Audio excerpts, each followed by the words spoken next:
Come with me to FYC season.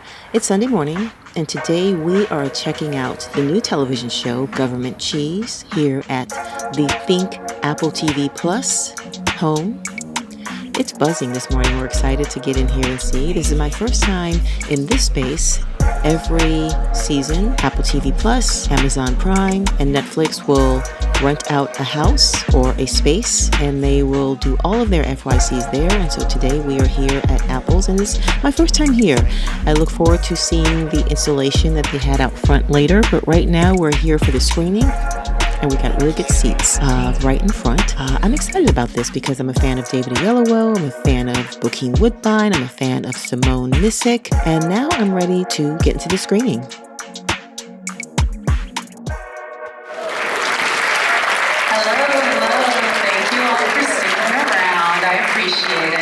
To get some lovely photos with this amazing cast and crew. So again, I'm Jacqueline Coley, awards editor at Rotten Tomatoes. I'm so excited to moderate a conversation with some of the cast and filmmakers behind that incredible show you just saw, Government Cheese. So please allow me to welcome to the stage EP director, writer, and co-showrunner, Paul Hunter. EP writer and co-showrunner, Aeysha Carr. EP and star, David Oyelowo. Simone Missick, actor Jahi Di'allo Winston, actor Ellison, and actor Bokeem Woodbine. I think Deborah's coming.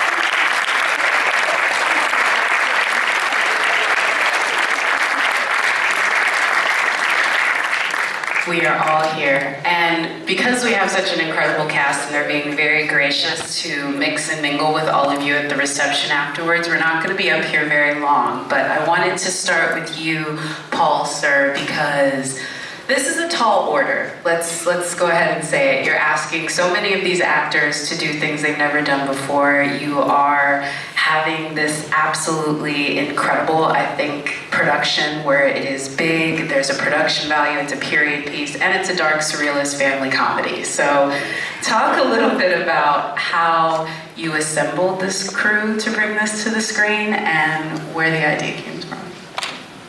Oh, well, first of all, thank you for having us here. Super excited and grateful. Well, I'm a sports guy, and one of the things that I love is building a team to win. And it started with David, who had a lot of who took a chance, meeting up with me and doing a short film years ago, based on the feature idea, which is the show here.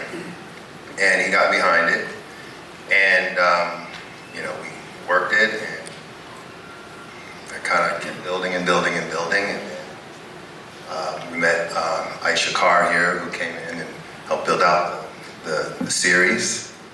And then our wonderful cast came, and everyone really put a lot of work into it. And we all met and talked about how we were going to try to push out and do something different. Aeysha, I want to bring it to you because one of the things I think is interesting about the show is where we start is not where we're going. And when we open with that very powerful moment with David in prison, but where we end up going to, it's almost like when Dorothy goes through the door in The Wizard of Oz, it becomes like an entirely different story. I'd love for you to talk about why it was important for this to feel like such an upbeat thing, even though there's some dark elements to it, and there's clearly, but like his disposition and sort of like that mantra, it's aspirational. Yeah, I think we were very purposefully making this light. I think Paul, his actual feelings about his father are very joyous and loving, and I think his point of view of how he looks at things of like, this might seem bad, but he came out with a lot of joy and a lot of love. And I think we just try to really put that. So So even though the characters might seem like they are in kind of bleak situations, they always are very positive, very optimistic. There's a little bit of humor. And I think neither of us wanted to write Black trauma. There's Black trauma out there, we respect it, and it just wasn't what we wanted to do. We wanted to kind of really bring joy. David, sir, that joy radiates off of your face through every single scene of the show. I feel like that might be one of the incredible tall orders that you had for this. Let's talk about the accent work, the fact that it's a period piece, the fact that you're doing all of these huge tracking action shots that are very long, and on top of it, you have to be the most upbeat man ever to exist in the history of television. But what was the thing that got you excited? Because I know you're an actor where if you don't love it, you're not going to say yes to it. What was it about this project that you were most intrigued by? Well, before I answer that question, is the lady here who served me at the Gap in Topanga Mall yesterday, who is literally the reason why I remembered this event is happening? I was at the Topanga Mall with my family, and this lady served us, and she went, "I'm coming to your event tomorrow." Is she here? Are you here? Is she here? Oh, really? After all that, she didn't come. Actually an angel. It was an Oh, wow. There was a line to get in this morning, so if she didn't get in, she might have gotten turned Go back to the away. Gap, you guys. Okay. I'm telling you right now, I would have been in church praising Jesus. You would have been here, and this would I would not be here. Anyway, thank you to her. I was so excited to do this because when Paul approached me with this short film, I just hadn't read anything like it before. The surrealist components, the places it went, this sort of spiritual journey this guy was on as well. And also just seeing a Black family who were just full of quirk and, like you say, this joy that didn't shy away from the challenges that they were facing, challenges that felt relatable and universal. There's a marital issue, there's parenting issues, there's how do we make a better life for ourselves. I also understand what it is to be anomalous in a place that I'm existing. They're the only Black family in this neighborhood. There are pressures that come with that, but all of it is going through this lens of aspiration for a better life, something that I think anyone and everyone can relate to. Then you add the creative component, meeting Paul and just the filmmakers we talked about, the Coen brothers, Spike Jonze, Wes Anderson. These are all filmmakers I have loved, admired, but kind of, there are just certain things as a Black actor that sometimes, unfortunately, you go, well, I'm not going to get to do that, but I love watching it. And so to have a guy come along. I love that the cast you assembled, which we are blessed to have all of you here, but that doesn't even scratch the surface of the incredible ensemble that you put together. What I love is it feels like everyone that you put in this got to do something that they've never seen. Like, I've seen you in a period piece, I've seen you play Martin Luther King, I've seen you be a dad in like Queen of Katwe, and Simone, I've seen you do so many roles, all right, but everybody here is doing something different, but especially you, Simone. Like, I just have to talk about the face you serve throughout this series. Sorry. See? Thank you. Because I watched this at home on screeners and I'm like, I hope this resonates with them, because I was just like, yes. But that is another thing as an actor that I don't think folks appreciate, is there's, I'm sure, a lot of dialogue in the notes, but there's also just choices that you are making. I'd love for you to talk about how you worked with David as a scene partner to really, it's a two-hander. Every joke in this series, I feel, starts with something crazy he says and ends with your face looking at him like he's crazy. So talk about that tennis match, please, ma'am. Well, to be fair, if you talk to my husband, he'll say that that's just me. The world finally gets to see what being married to Simone Missick is like. No, what's beautiful is Aeysha and Paul wrote these amazing scripts, and our writers wrote these amazing scripts, and then David and I were just ready to play every day, and the amount of genius that David was giving every day that I would show up and I'd go, oh, that's what you're doing. It vibrated from the bottom of his feet to the top of his head, and made every reaction authentic. You know, Astoria is a woman who does not have to say much. She is not typical. She is very atypical, and yet she is very personal to me. She's based off of my mother and my aunt, women who exude this quiet and poised, and they reserve their judgment in their faces. And so I just grew up with that and didn't realize that that was who I grew up with. And I you know, my mom and my dad were amazing, and that I went to farm camp, and I played the violin, and I ran track, and I did art and drew and did poetry. They never judged any of it until I said I wanted to be an actor, and they were like, really? So there's so much in the character of Astoria that I was able to base it on, and then coming to work with David, who just embodied Hampton in a way that everything just always felt fresh and it felt new. And there's a scene that we have towards the end that there's a bouquet of flowers. That's all I'll say.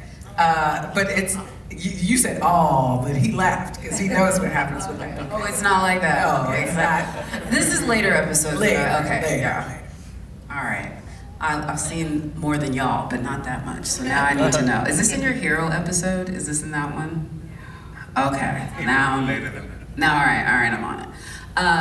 Bokeem, sir, I'm gonna bring it to you because I'm not gonna go ahead and say this, but I'm gonna tell something to y'all that might make y'all a little bit upset. He wasn't gonna be in this show. Oh. See? Yeah, I know. We were about to miss that. Due to scheduling, not due to anything else. But I'd love for you to talk about how it eventually worked out that you were able to bring Bootsy to life. And then I also feel like we've seen glimpses of what you do in this and other things that you've done in your filmography, but this is the first time you really, I feel like you got to ham it up for the whole time, and that was probably fun for you. Absolutely. Initially, there just wasn't enough time to prepare to work with David, and that was the crux of my initial decision to turn it down, because, you know, my agent called me on a Thursday and said, they're putting together a picture at Apple, and they want you to potentially be a part of it. He told me everybody that's involved, Paul, David, Aeysha, and it sounded like, a dream come true. And then he said, it's Thursday and I need you in front of the camera on Monday. Oh. I said, that's not gonna happen. I'm not getting on screen with David with 4 days notice. That's just not happening. So I turned it down sight unseen without even reading the script. And then I was on my way to New York, and I decided I might as well just, leaf through this. So I read it on the plane, and I fell in love with the character. So it was really sad. And I called my agent and I said, man, it's unfortunate this isn't gonna work out because I really love this character. I read it on the plane, Bootsy's great, I know what to do with this. So sad. And he said, you know what, man, they've decided to give you some more time to prepare. I said, what, are you serious? And that's when I found out apparently David had told, the powers that be, look, man, the brother needs some more time. Get this brother some more time. I'm sure he said it in a much more dignified manner than that. Give these brother some more time. That's how I said it. You know what I'm saying? So, that sealed the deal. And the next thing you know, they gave me the time I needed and I was on set. And as far as hamming it up, per se, or having the opportunity to kind of reach into that bag of tricks, that I never get to use, it was a dream come true. Because I've always wanted to play a character like this. And sometimes I've been able to sneak in little elements of this character in some of my other work, but never really just go all out and just really lean 100% into, quirkiness and kind of abstract theorism and, just like a guy who's daydreaming all the time. Even while he's talking to you, he's still daydreaming about something. So it was a dream come true. And it remains so. And I want to be very clear. Yes, thank you. This is Emmy-worthy hamming it up. I want to diminish that in any way. This is award-worthy hamming, and so I want to be very clear. It was so much fun watching you do that. The family that we that we get to play with in this series, I think is so interestingly presented in these two young men between you, Jahi and Evan. It's sort of like the optimism and the constant cynicism, and having the two of you play that aspect of the family unit I thought was so interesting. Jahi, I'm gonna start with you because they got to see your scene where you just start serving up government history lessons in this very all-white, very shocked audience. That had to be pretty fun for you. I would also go ahead and say it because look, I would say the two young men in this show, your cynicism, as much as you kind of get to play in it, it's also kind of hard to sit in it because it is such a contradiction to the rest of the show. So how did you keep that together? Because you're almost sort of like the realism that's striking up against all of these fantastical ideas that are happening around you. Yes, I'm the dark cloud. I did not say that. No, it was so much fun. It was so much fun, especially for me as a young actor. I'm very young in my career, obviously, but I feel like I've played every variation of a sort of troubled black youth that someone could play. And so to have this opportunity to, of course, work with someone like David and someone like Simone, and to be this sort of cynical, but yet intelligent and unabashedly curious person was a delicious opportunity. I loved being the pessimist of the family. It was really enjoyable for me. Yeah. Like you had a good time with it. And then Evan, on the other side, I mean, you're the one that coins this sort of like bit magician thing, but you're the one that's living in the magic. You still see your father as very magical, and you were totally bought into his vision. And for folks that don't know, that obviously changes throughout the series, and you have your own arc. But for you, this was your first dark comedy. It's only your second television project, is that correct? And so that's gotta be, I think, for any actor, something where you have to have a lot of conversations with yourself before you step on set. How did you prepare for it? And so I guess this was a fun time, the preparation. Yeah, no, it was so much fun. I think like once I booked it, I got real scared because I was like, what did I get myself into here? But no, I think lots of conversations with Paul. A lot of it was in the page itself. I think the writing from Aeysha and all the great writers in the show made it really easy to just get into that world. And I'm still like a young adult. High school wasn't too far away, so it was kind of just tapping back into the experiences that I had like not too long ago, and just seeing how that translates into Einstein's life, or how that would look, how he would handle those situations. So, but yeah, it was a lot of fun. It was very scary in the beginning, but once we got rolling, it was a dream to be able to play around with these guys. Yeah.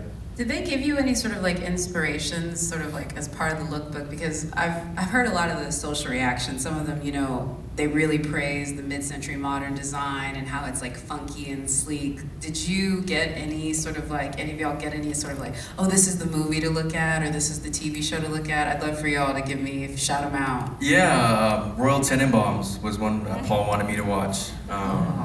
Yeah.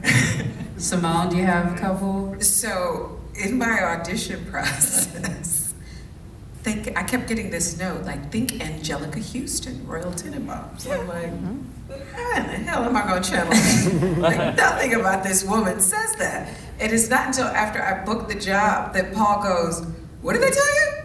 That was just something I mentioned in the room one time. They put that, this was in the audition, like in the breakdown. And I kept getting like don't forget to think about Angelica Houston. And I kept going, why is this coming back to me?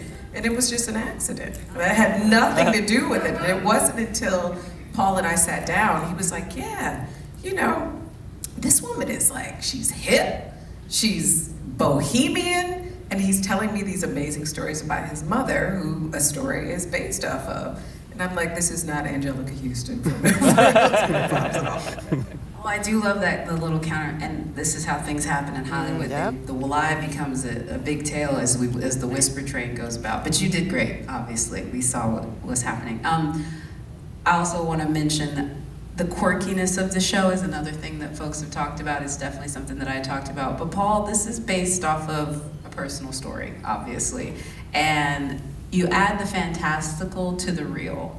how did you craft that recipe of it? What was how much of the real do you want to make sure is on the bone? How much do you want to throw away? And then also, how many family members are checking your notes? That's just my question. Yeah, well, I was a kid. I grew up, we're a pretty weird family, and so that kind of is where it all started. And just going to church, I wanted to explore a spiritual journey, and I felt like the best way to do it is, do it from a visual place. And so it kind of built from there, and then, the humor for me is just about, if we created these really absurd situations, that it would be funny. And so we always said, let's not go for the jokes, let's not lean into it, but let's just play it real and play it straight, and the situations will make it weird and funny. So I'm happy to hear that everyone's enjoying it. I was in here, y'all were laughing. We're gonna get out of here, but really quickly before we do, David and Aeysha, for folks, how many of you have not seen past these 2 episodes yet? A lot of y'all, okay, all right. So I would love if you both could kind of preview what they have in store, because there's incredible moments with every single one of the folks up here and so many more. Look, he's already laughing because he's thinking about what's coming on. To sort of tease them a little bit of what they have to look forward to in the coming weeks, because we're only 3 or 4 episodes in, 5, sorry Apple, 5. I'll start with you, Aeysha, and with you, David, sir. You want Just give us a little moose boosh, be like, this is what you should be. We're gonna find out who the fuck Ronald is. Main thing. Then we're gonna find out who the fuck Simone is. Actually, as Astoria, she has an episode that's one of our favorites. What is 4? Oh, 4 is we're kind of setting up all the stories of what's gonna happen. We kind of dive more into the characters in episode 4. And then David, what are you hoping folks maybe have by the end of the series that they're looking out for? Well, I'm just hopeful that people will see their family in this family, because I'm a true believer in the fact that the universal is found in the specific. And even though this may not be literally your experience or your family, but there are so many things in there that, like I already said, are universal. The fun that we have with it, as Paul said, is in the situations, as it were. And it's weird. It's not until I did this show that I realized just how weird my family is, because it was just a given. And I went, oh my gosh, that's a little bit Einstein. That's a little, and also the place to really find out if your family is weird is to go to a restaurant and watch other people's reactions if they're listening into your conversation. My family is so weird. The joy that you mentioned earlier is something that I hope people really feel. We had so much fun making this, and I really just hope that people tap into that as well, and that they see themselves in it. And what's beautiful is that we are already starting to be rewarded for the fact that we took a big swing with this show.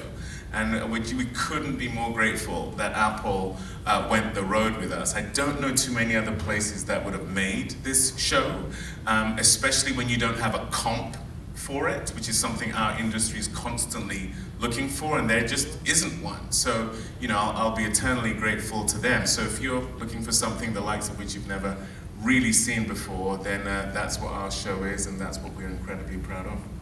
Love that. So I want to thank you all for making it. I want to thank you all for watching it. Folks at Apple, and of course, Aeysha Carr. And like I said, we'll see you all at the reception. Thank you.